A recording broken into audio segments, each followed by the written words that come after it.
Man, I don't remember puberty being this complicated. This is the review of Good Boys. Let's get into it.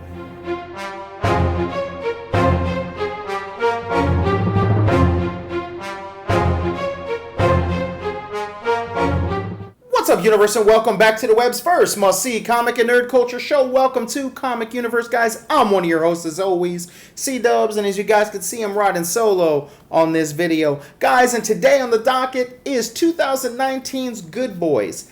Now, as always, guys, I'm going to give you the good, the bad, the badass, let you guys know if you should spend your hard-earned money to go see this. I'll top it off with a score to let you know if I liked it. And, guys, don't forget to let me know in the comments below if you've liked it, if you've already seen it, or if you were waiting for us to let you know if you should see it or not. All right, let's get into it. So 2019's Good Boys is the story of Max and his best friends and fellow beanbag boys, Lucas and Thor. They embark on a journey into the 6th grade while dealing with the pressures of puberty, bullying, and just downright being accepted. Max finds himself invited by the coolest kid in school to a kissing party, and realizing he doesn't know the first thing about kissing and that the love of his life is going to be attending this party, makes sure that he has backup and his fellow beanbag boys can come to the party as well.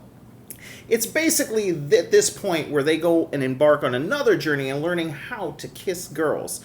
Okay, and then they find themselves into this entire mess filled with unintentional drug heists, being chased by older teenage girls, and just complete and utter chaos. Having a party tomorrow. You in? Yeah. Can Thor and Lucas come? There's gonna be girls at the party. You know what that means? Drama. No. Kissing. Soren's party not knowing how to kiss. We could spy on my neighbor. She's a total nymphomaniac. She starts fires. No, she's a nymphomaniac. Someone who has sex on land and sea. Now, this story is very similar, if you will, in the tone of Superbad, and you expect that from the producer of Seth Green. But what's really good about this movie, if you will, is that the children actors, they are definitely on point. They know exactly what they're doing and what they're casted in, and they play to the roles perfectly, in my opinion. None of these guys, sometimes when you're dealing with children actors, sometimes it can be hit or miss, and in this case, I think it is a hit, because the overacting is perfect from these guys. And I gotta say, the acting by Lucas, whose real name is Keith L. Williams, I gotta say, somehow, someway, this kid has to be related to Craig Robinson. They have the exact comedic timing. It is just absolutely awesome, and I would love to see them in a movie together. It would just be hysterical. But these kids, it's really awesome how they get along. It kind of brings you back to when you were maybe in high school or elementary school, with your boys and just not liking girls, and all of a sudden something clicks and you're just like, girls are your main focus. And there's times where that separation, you're so focused on, your relationship or trying to talk to this girl that you end up kind of neglecting your friends. And granted, you may not find yourself on an unintentional drug heist like these young men, but it is definitely something you can definitely relate to. Yes, this is more eccentric and more elevated in terms of the tone and the hijinks that go on, but there's definitely a lot, speaking as a male myself, some of those situations I definitely can relate to and I was in some of those situations. The bad, some of the tone of the movie just doesn't fit. At some point in time, the kids, they are super smart for their age. They're more, they know more about things that they shouldn't know anything about, okay?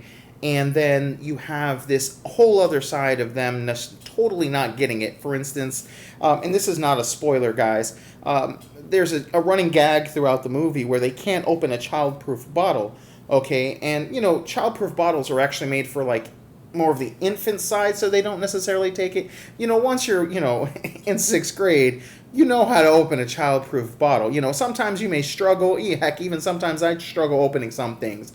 But overall, you get the concept of how to open this bottle. Though it is funny, it does drag on a couple of times throughout the movie, and it's just a little too long. And it's just not consistent with the character. When they're talking about you must get consent from a woman or from a girl before you do anything to her, and then can't open a child-proof bottle, it's like, come on. Like, really? Or, they don't know. They could just Google. 5-year-olds today know they can Google how to kiss a girl and know how to kiss a girl. But, they did Google pornography Okay, and obviously, you know, what they find scares them, and there's too much, and they don't show any kissing, if you will. But again, it just goes to show you that there's this like gap where, and again, it is funny and entertaining, but you can only go so far with the joke, and at times they go a little too far. That would be really the only true bad I have, and there's no downright like, there's maybe only one or two real belly laughs where you're just laughing hysterically, but most of the other laughs are just more like chuckles, or you know, just, you know, you put yourself in that situation, you know what they're going through, or the embarrassment they might be feeling or whatnot. So, but overall, it was really entertaining, and I gotta say the best part of the scene and the most badass part of the scene has to do with the kids running across the highway. I thought this scene was absolutely hysterical. I remember doing stupid things like that as a kid, and there's a CPR doll that goes flying through the air, and that's got to be the best part of the film, I think, and I just downright just couldn't stop laughing. That and the ending of the film when they're going through the actual musical. Yes, musical, I said. Trust me, it's worth it. It's absolutely awesome. And it just shows the kids, you know, growing and experience so many different things in such a short amount of time. We realized by the end of the film that it's only been about a span of a month, and like, you know, one of the guys goes through a ton of girlfriends, the other guy is already pretty much gone on to be the star of the show, and another one has gone on and made new friends so that he could play the equivalent of Pokemon, and it's just absolutely awesome. I thought it was really funny.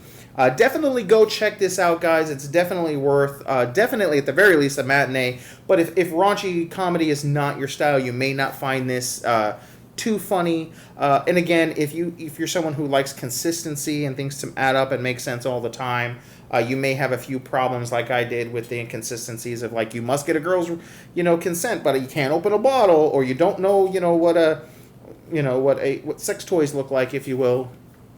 So there's definitely a little inconsistencies there, but overall, I gotta give this a solid 4 out of 5. It's just a downright good time.